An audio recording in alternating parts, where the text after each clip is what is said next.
বাংলাদেশ আমরা দেখলাম পুলিশকে লক্ষ্য করে বড় একটি ককটেল ছোড়া হয়েছে।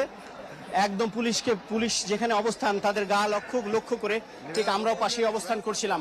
আসলে আগের দুটি সাউন্ড গ্রেনেড ছিল না ককটেল ছিল, এখন কিন্তু একটা সংশয় তৈরি হয়েছে। কেননা এই সাউন্ড গ্রেনেডের যে ধরন আমরা দেখে থাকি, পুলিশ সাধারণত নিক্ষেপ করে পিকেটার কিংবা যারা সংঘর্ষে জড়িত থাকে তাদের দিকে, কিন্তু কিছুক্ষণ আগে যে বিকট বিস্ফোরণ এবং ধোঁয়া আমরা কিন্তু পুলিশের উদ্দেশ্যেই ছোড়া হয়েছে।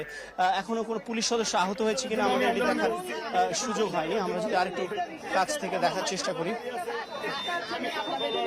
এইমাত্র পুলিশ একটি সাউন্ড গ্রেনেড ছুড়ে তাদেরকে মোকাবেলার চেষ্টা করছে আমরা দেখতে পেলাম। এখানে